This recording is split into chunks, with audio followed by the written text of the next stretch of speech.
Not that here.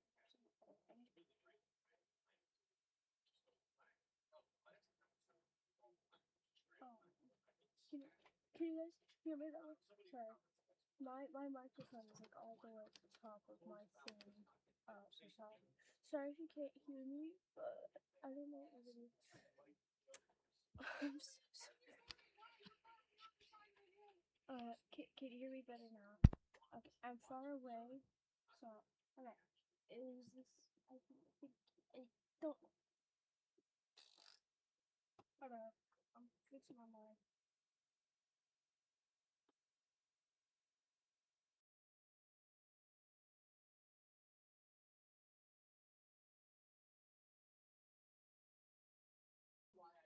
Alright, so I know this is like my first ever like thing.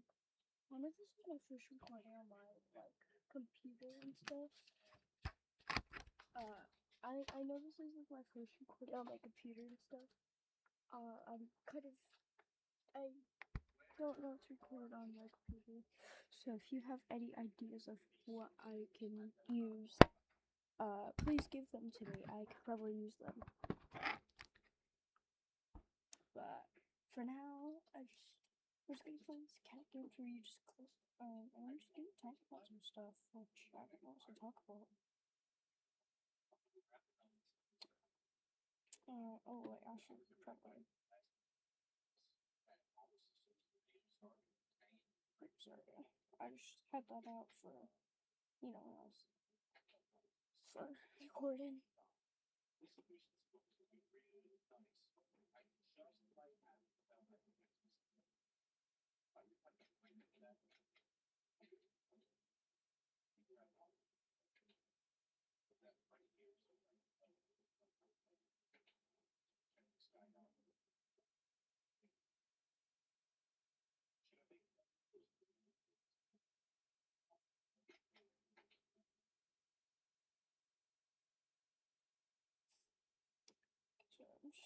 So I'm just kind of mixing stuff up here.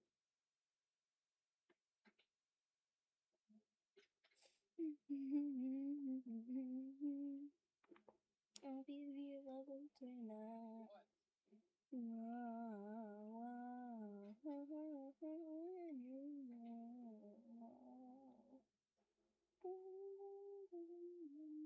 I want you to know. Actually, no, today we're gonna play Tower United.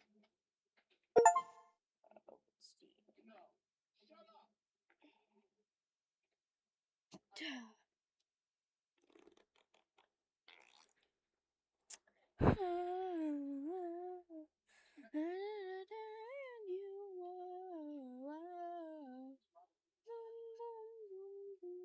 I want you in my room.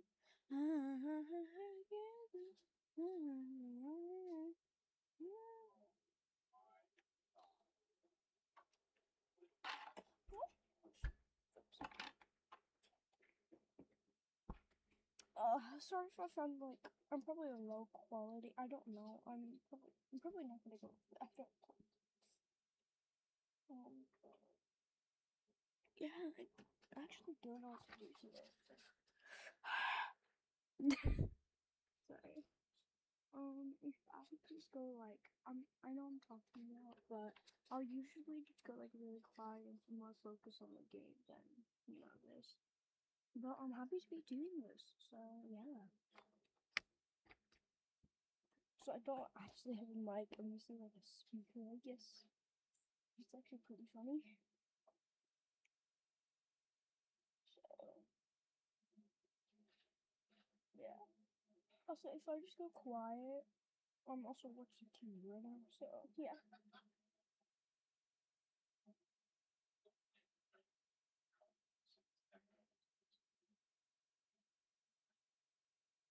Democracy. Okay, sorry. And congrats to you too.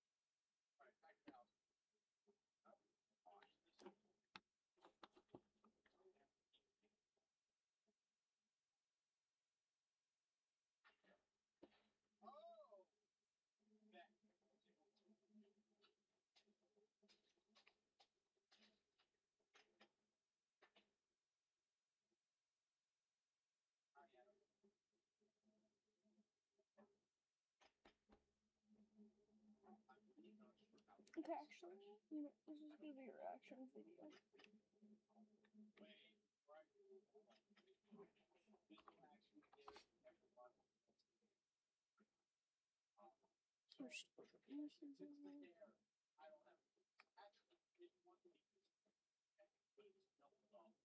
is me, guys. So I thought there's like a bunch of Michael Jackson. I like his music.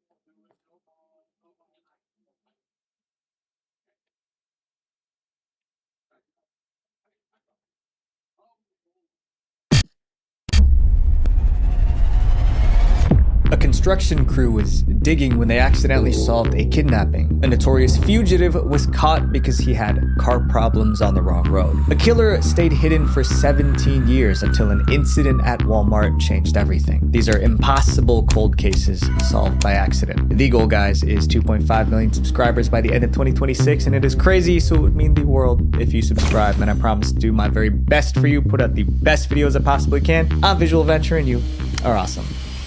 The wrong word that cost her freedom. When police first looked into this case, they thought they were wasting their time because the crime didn't look like a crime. It looked like a normal family tragedy. Then someone accidentally said the wrong word, and suddenly police realized they might be hunting a serial killer. The story began with a husband and wife. The wife was named Stacy. Her husband was named Michael. The couple had 2 daughters, but behind closed doors, the marriage was falling apart. Michael struggled with substances and alcohol. No matter how hard he tried, he could not stop. Over time, the relationship grew cold and distant. They barely spent time together. Eventually, they decided to get divorced. But before the separation became official, tragedy struck. Michael suddenly passed away. He was only 38. Stacy claimed she found him lifeless inside their home. His body was taken to a hospital where a doctor determined that Michael passed away from a heart attack. But the idea of a healthy 38-year-old man having a heart attack didn't make sense to his friends and family, especially Michael's sister, Rosie. Rosie wanted an autopsy done on her late brother's body, but Stacy refused. Stacy, are you going to have an autopsy? She looked at me and she said, Rosie, you know he didn't like being cut up in surgery and everything like that. She says no. Stacy pushed hard to stop the autopsy, and in the end, she got her way. No autopsy was performed. At the time, police had no reason to suspect foul play, so there was no criminal investigation. Soon after, Stacy collected a $55,000 payout from Michael's life insurance policy. Then she moved on with her life. But another tragedy was already waiting around the corner. About a year later, Stacy met a man named David Castor. The two got married in August 2003. But the new family had problems from the start. Remember, Stacy had 2 daughters from her previous marriage. David did not want to be a father figure to Stacy's kids. He said he didn't want to be our father and he didn't want any part of being a father. He already had his kids and he didn't want more. Obviously, Stacy didn't like that. Then 2 years into their marriage, another tragedy occurred. In August 2005, Stacy called 911 in panic. She told them her husband David locked himself inside their bedroom and refused to come out. I'm just getting a little concerned because I haven't talked to him since 5 o'clock in the morning on Sunday when he locked me out of the bedroom. Police arrived soon after. They forced the bedroom door open. Inside, they found David lifeless. Then investigators noticed something strange under the bed. It was a bottle of antifreeze. There was a bottle of antifreeze that was on its side with a top off. Antifreeze is a toxic chemical normally used in vehicles. Police also found Not the chemicals, bro. Not the chemicals, bro. Okay, I need to make sure my mic is working.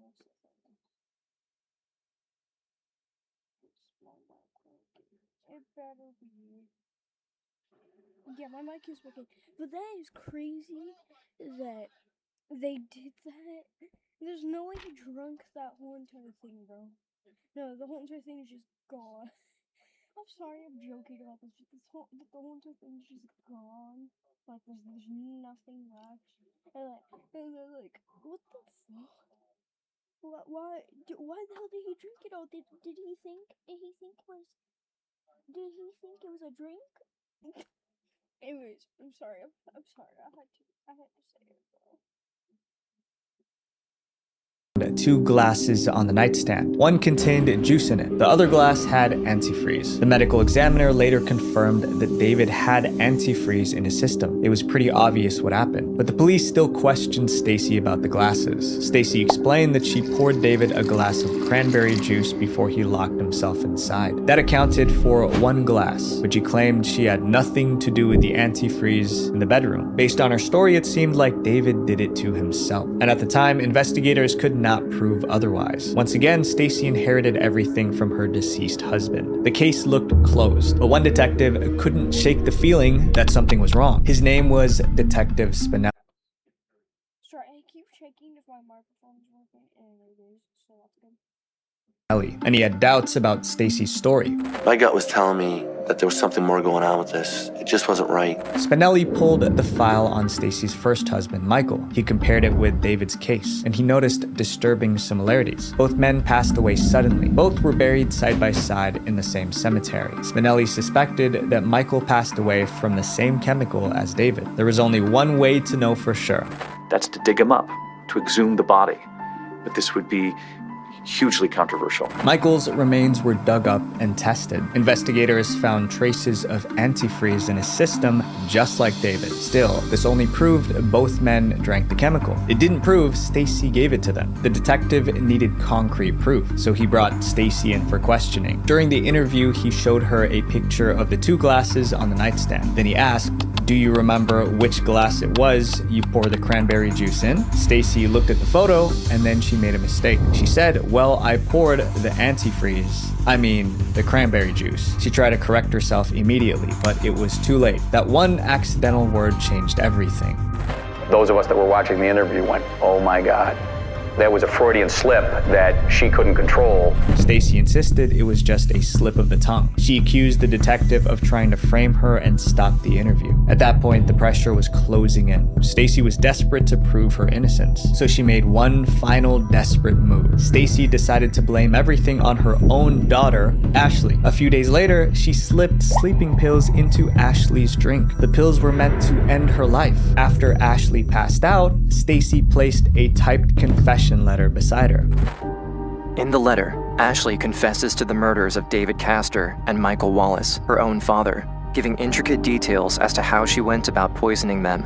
Then Stacy called 911. She told police she found her daughter unconscious. She also said Ashley left a note confessing to both crimes. But Stacy's plan failed. Ashley survived, and she told police that she never wrote that letter confessing to the crimes. Since the letter was typed, investigators checked Stacy's computer, and they found drafts of the confession letter. The timestamps showed the letter was written while Ashley was away at school. The evidence was overwhelming. Stacy was arrested. In 2009, she was found guilty of murdering both husbands and attempting to end her daughter. She was sentenced to over 51 years in prison. The criminal in our next chapter wrote his secret on a piece of paper, and then the wrong person read it.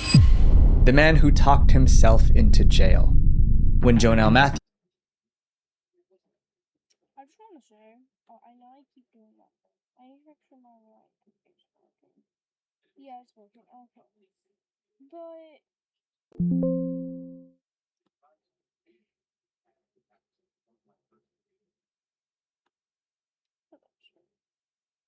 But trying to kill your own daughter anyways,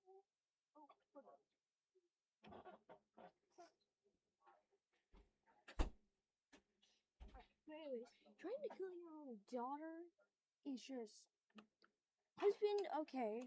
I don't get why you would, but still, killing your husband, not great. But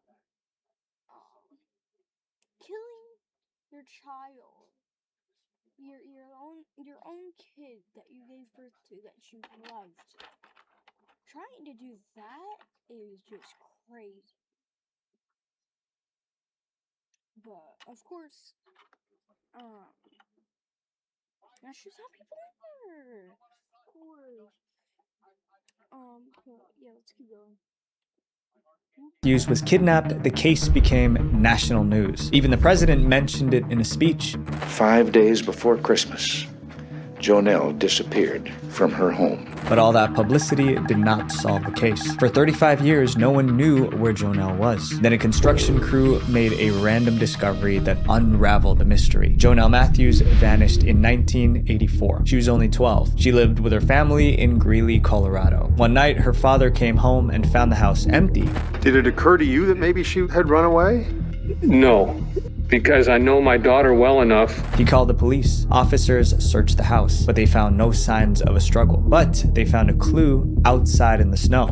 The only physical evidence were those footprints in the fresh snow.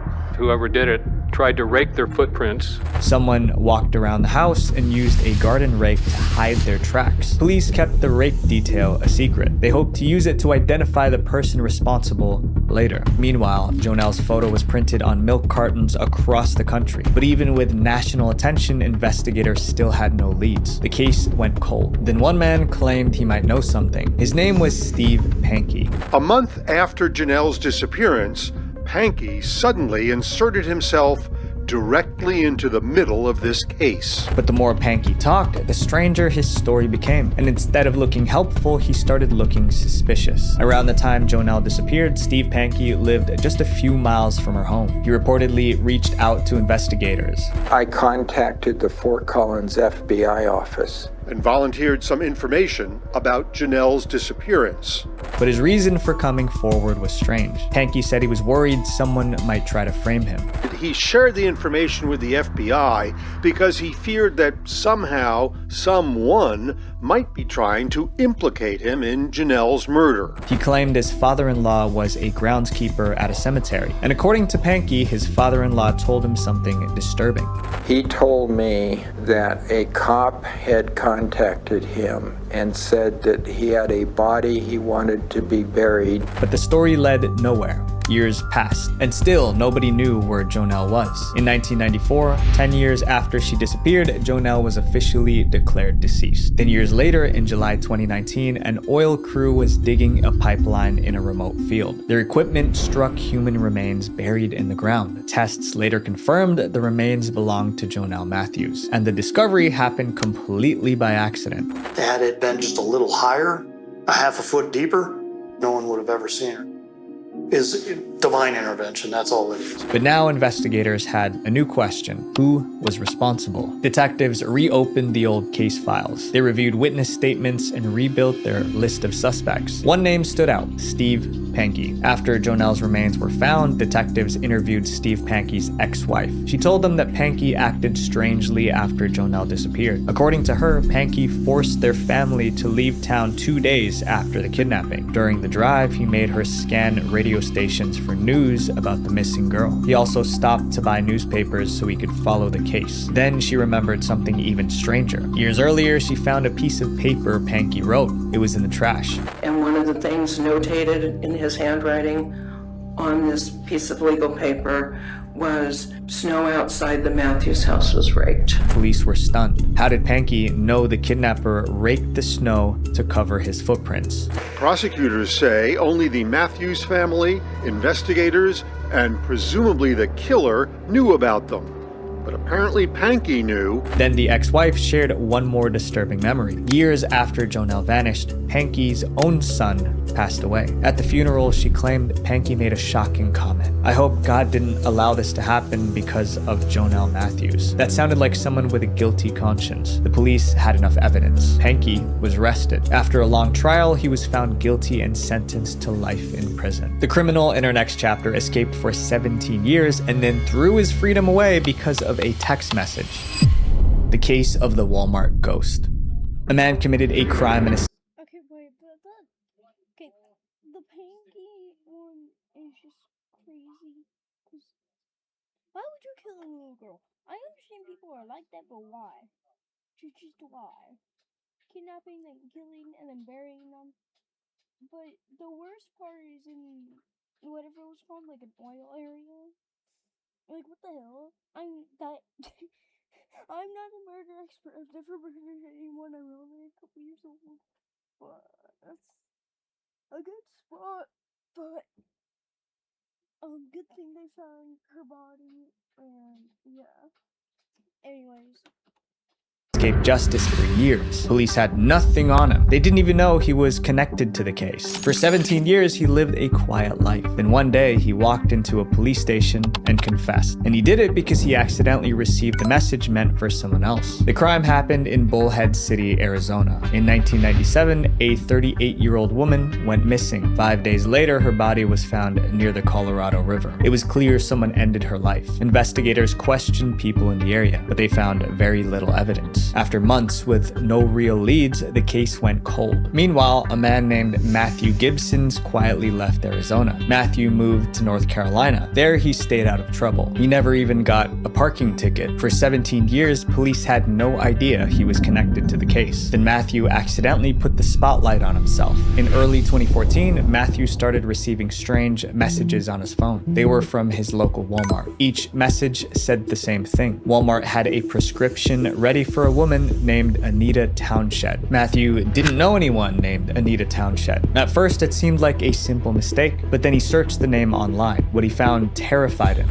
He had found on the internet that Anita Townshend had been murdered. He wondered why he was receiving text messages meant for a murder victim. The Walmart messages kept coming, each one telling Anita Townshend to pick up her prescription. Matthew never responded. Soon, Walmart started sending voicemails about the prescription. Matthew became paranoid. There was one reason the messages scared him so much. Matthew was the killer. When Matthew committed the crime in 1997, he didn't know the name of the woman he ended. So when he saw the name Anita Townshend, he convinced himself she must have been the victim. Then something even stranger happened. Matthew received a Walmart advertisement in his mail. To anyone, it would look like junk mail, but to Matthew, it felt connected. The text messages were from Walmart, the voicemails were from Walmart, and now the mail was from Walmart too. His paranoia led him to the conclusion that someone knew about the 17-year-old murder and was playing mind games with him. He thought someone that was out to put a hit on him was in the parking lot. He was that paranoid. The fear completely took over, so Matthew decided to solve the problem once and for all. In June 2014, Matthew barged into a police station. Then he started confessing before anyone even questioned him. Hello? I committed a murder Committed a murder? many years ago. It happened in Bullhead City. The detective listened carefully. Then she contacted Bullhead City Police. She needed to know if Matthew's story matched any unsolved case from 1997. It did. Police questioned Matthew again. This time he gave them more details. He said he met the woman on the night of the crime. He brought her back to his home. Then the two got into an argument. It turned violent. I wanted her to leave. Her name I did not know. So I was gonna knock her out and put her outside. Okay. Matthew also told police about the strange messages he was getting from Walmart. He believed the woman he ended was named Anita Townshend. That was when officers told him the truth. Anita Townshend was not Matthew's victim. In fact, Anita had nothing to do with the case. Police weren't even sure if Anita was a real person. We don't know if an Anita Townshend ever existed. We looked, we weren't able to find anyone by that name. So why was her name in the Walmart messages? According to one report, it was just a mix-up. The prescription alerts were meant for someone else. Police arrested Matthew. He pleaded guilty. And after 17 years of freedom, he was sentenced to 10 years in prison. The man in our next chapter got away with murder, and the thing that finally exposed him had absolutely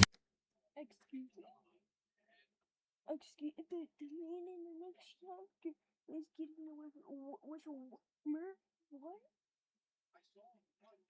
I'm sorry, what?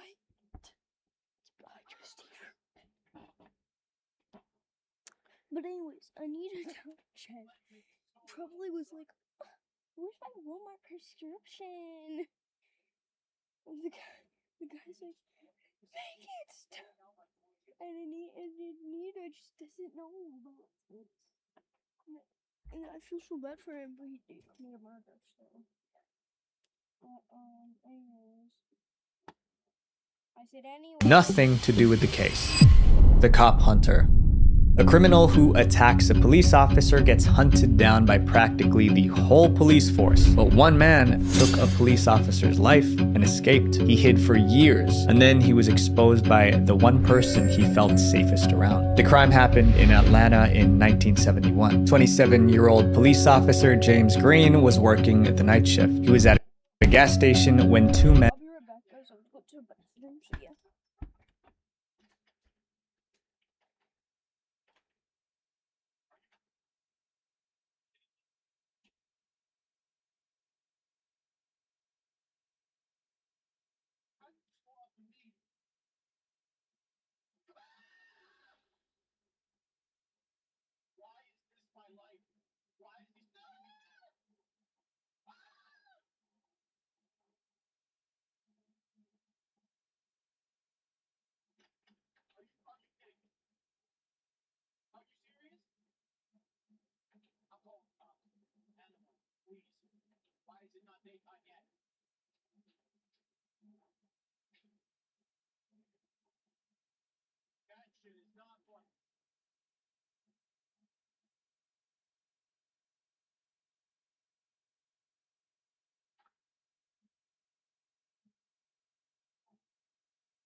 I'm back, guys.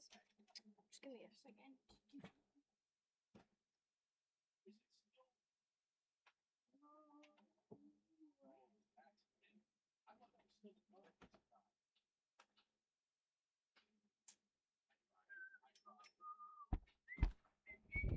And jumped him. The men didn't know James personally. They were members of a group with radical beliefs, and some members of that group believed in using violence against the police. The two men attacked the officer, stole his badge and weapon, and ran. Officer Green didn't survive. When other police officers heard what happened, they were furious. Dozens of officers hit the streets searching for the attackers. During the search, they found a younger member of the same group named Samuel Cooper. Samuel admitted he knew the attackers. He gave the police their names, Twyman Myers and Freddie Hilton. The detectives were making their case, but they were too late. But before the two attackers could be arrested, they left Atlanta. But the police didn't give up. They were determined to find the man who murdered their colleague, no matter how long it took. The two fugitives, Twyman and Freddie, tried to keep a low profile. But life on the run wasn't easy. After a few years, Twyman slipped up, and he lost his life during a shootout with the police. But the second man, Freddie Hilton, disappeared. He moved to New York and changed his name to Kamau. And for the next 30 years, investigators had no idea where he was. Freddie built a new life under his fake name. He found a steady job at a phone company. Later, he got a girlfriend. Then he moved in with her and her daughter. But they weren't one big happy family. Freddie secretly acted inappropriately with the daughter. Eventually, the girl told her mother what was happening. The mom immediately sought help.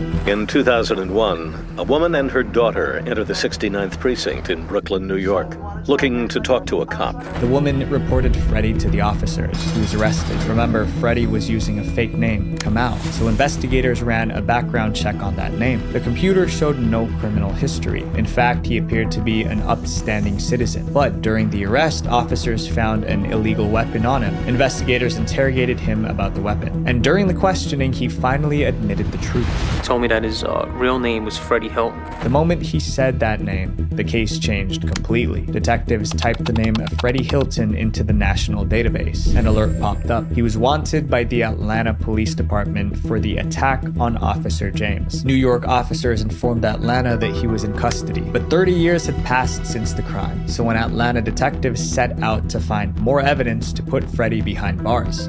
My goals were to meet and find ex-Black Liberation Army members and interview them to see if they could recall and back up some of the story that I had about Freddie Hilton. He tracked down 3 of Freddie's old group members. All 3 confirmed Freddie was the attacker. The BLA statements are consistent and detailed enough to support a charge of.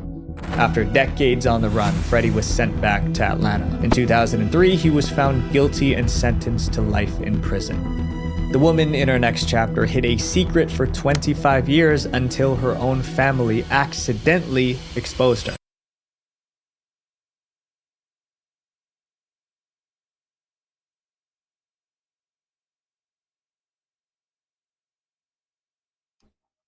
Now, can you guys? Okay, sorry. I had my mic off and I didn't notice, and I hurt the button, and yeah. So, I don't really have much to say. The DNA test that solved a cold case. In 2024, a 20. Oh my goodness. Can you guys hear me? Again, I heard buttons clicking and I can't tell if you guys can hear me. Okay, what am I doing? Let me just start the video, man. Give me a sec. 3-year-old woman revealed a family secret on TikTok. Get ready with me while I tell you about how an Ancestry DNA kit is putting my grandma in prison. Her grandma was connected to a cold case in Michigan. For 25 years, police had no idea who committed the crime. Then, a random DNA test accidentally gave police the answer. The mystery began in the summer of 1997 in Michigan. Workers at the Garnett Lake campground were cleaning an outdoor toilet. As they pumped out the waste, their suction machine suddenly stopped working. Something inside was blocking it. The workers opened the toilet to see what was stuck inside. They realized it was the remains of a newborn. Police rushed to the campground. This was a serious crime, but officers had no leads. Nobody knew who the baby was or who left her there. The local community was devastated, so people came together to honor the baby. The close-knit community surrounding the campground named the baby Baby Garnett and gave her a proper burial at the local cemetery. After the burial, the baby was known as Baby Garnett. People hoped the memorial would make someone come forward, but nobody did. No one admitted anything. No suspect was identified. And as the years passed, the case slowly went cold.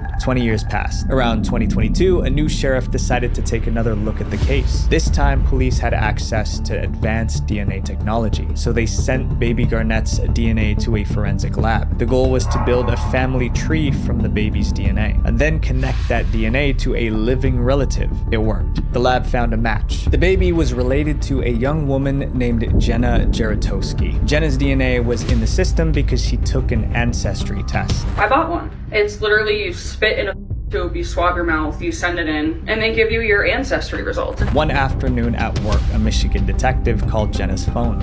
And he was like, I just want to let you know that I reopened a cold case from like 25 years ago. And he was like, and your DNA is a direct match to the victim of this case. She asked the detective what case he was talking about. I was like, what case? And he was like, you've heard of the Baby Garnett case, right? And I was like, The detective explained they were trying to find out who abandoned the baby, and it was probably someone related to Jenna. Police did a DNA test on Jenna's mom. The results narrowed the search even more. And ended up finding out that it's not a distant relative to my mom, but a direct relative. Eventually, police cracked the case. They discovered the Baby Garnett's mother was Jenna's grandmother, Nancy. She was the one who abandoned the child at the campground over 20 years ago. In July 2022, police arrested the 60-year-old Nancy. After questioning her, investigators pieced together what happened that night. They believed Nancy gave birth at home and that the baby was alive after birth. However, there were complications. Prosecutors believe she was born at home and died of asphyxiation, but could have been saved with medical intervention. Detectives believed the baby could have survived if Nancy called for emergency help, but for some reason, she never did. Instead, Nancy drove 20 miles out of town and left the baby at the campground. But Nancy's defense team disagreed with that version of events. Her lawyers claimed the baby didn't survive. I'm sorry, I just paused it. But I want to say something. So, like, she left the baby. Like, whatever, the thing that he just said. Baby, I just forgot. But BPOX and... Sorry. Oh, okay, then it's so goddamn... Okay, I'm sorry. At the delivery. They also explained why Nancy never called for help. Her defense argues that Nancy didn't have access to a telephone to call 911. Both sides told very different stories in court, but they agreed on one key fact. Nancy left Baby Garnett at the campground, and that was a crime. Nancy's case is still in court. If found guilty, she could spend the rest of her life behind bars. 2 years after the arrest, Jenna decided to share her family's secret on TikTok. The video got over 15 million views. This next chapter is about a cold case that sat unsolved for 18 years. Okay, I know I'm pausing it, like, right after you said the beatboxing part. But leaving a baby, then it dies. The babies are so cute. I don't know how you would do that, bro. Unless it's a newborn freaking fetus and it's autistic, so... No, I love autistic kids because and I love when they do that. It's so funny and beautiful. But like leaving a baby there just sitting there is just crazy, man. I have no words for that. But anyways, next case. Until a random neighborhood complaint accidentally exposed the killer. The case of the Peeping Tom. In August 1986, a senseless tragedy occurred in Edmond, Oklahoma. One night, Gary Larson was at home with his girlfriend. Suddenly, he heard strange noises coming from one of the rooms. Gary got out of bed to investigate. He realized that someone cut through a window screen. The screen was cut in an L shape. From top to bottom. Not a big opening. But the torn window wasn't the real problem. The intruder was still in the house. Before Gary could react, the intruder jumped him. Gary's fiancée saw it all happen. She was also harmed, but survived. After the intruder left, she called the cops, but help arrived too late. Gary didn't survive. Police searched the house for clues, and they found something, a footprint. You can see the big toe here, and the next toes, following toes, right in here, and then down this way would be the backside of the foot. This proved the intruder was barefoot during the attack, but they had no way. Alright guys, I have ADHD, and I really don't want to finish this, which I'm so sorry. But I think I'm gonna sign into my account. I'm not actually gonna have to pause it.